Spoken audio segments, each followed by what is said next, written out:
Hello everybody, today we're going to build a cattle panel garden arch trellis. Here the first step we're taking is to rent a trailer. We rented a 5x9 U-Haul trailer to head off to Tractor Supply to get the 16-foot by 50-inch panels. They're very large, so we decided it'd be easier to rent a trailer. So come join us and we will show you the whole process.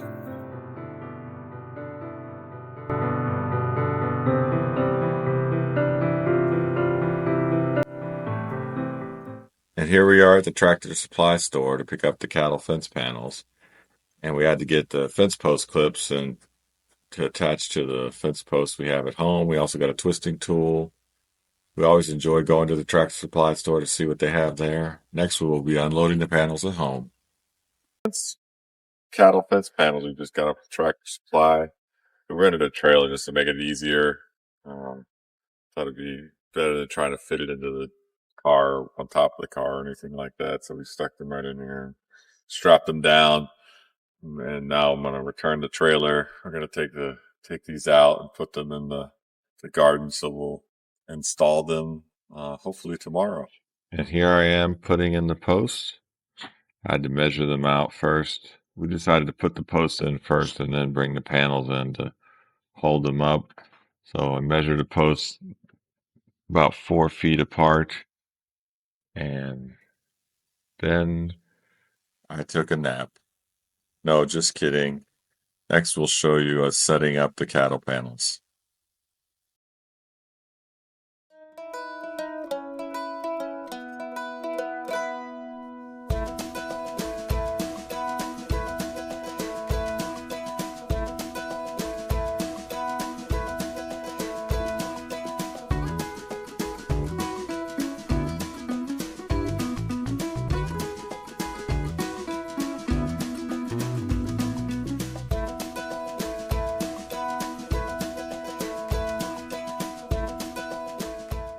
And here I am with my son putting the panels into place. It's definitely better as a two-person job. The panels are very large and hard to manage by yourself. But this is us putting them in and lining them up with the posts that we already had set.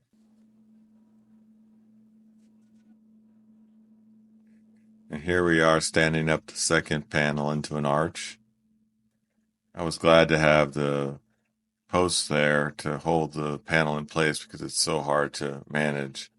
It's heavy and doesn't bend as easy as you would think. And the next step will be putting the clips on.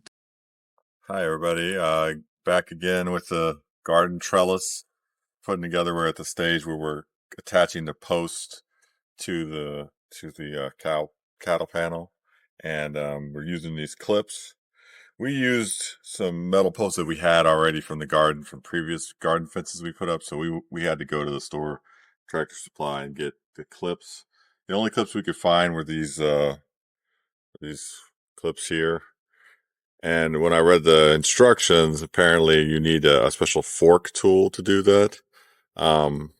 We didn't get the fork tool, so I'm going to show you what we found that works. We'll demonstrate that right now. Let me show you what we've actually done so far. We've put we'll put 3 clips on each post. One at the top and the middle and the bottom. So we've put all these in so far. It's been a little bit of trial and error. All right, so I'm going to show you. So you've seen the ones we put in so far. We're going to show you, demonstrate one being put in over here on the second trellis we have here.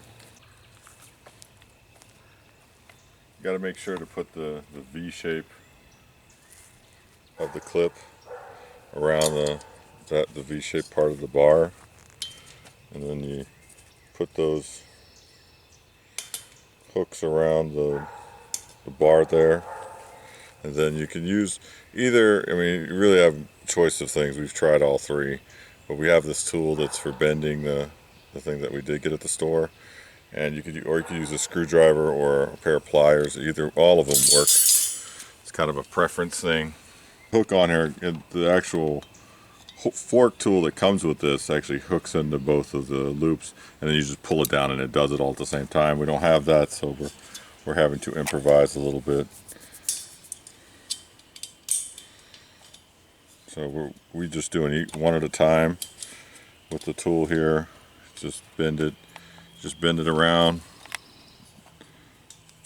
the panel. Get it secured on there. You try to go as far as you can, but it'll only let you go kind of so far, and then you have to finish it off with the pliers usually. As I said, you hook it around in a loop, put it through the hole there, get it in the, and then just loop it around.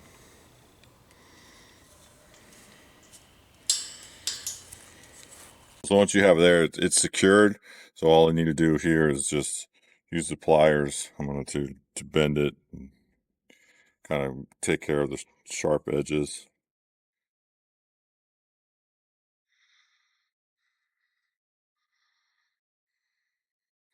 And we have been able to get another couple of loops with the bending tool. Once you straighten it out, you can get a little bit more there. Stick it in that hole there.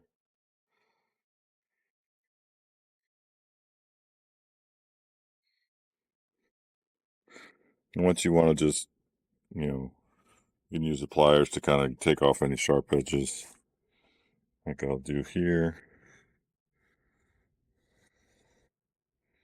And then you got it secured. So you can kind of, whatever your preference is as far as getting the kind of pieces so they're not too sharper edges there.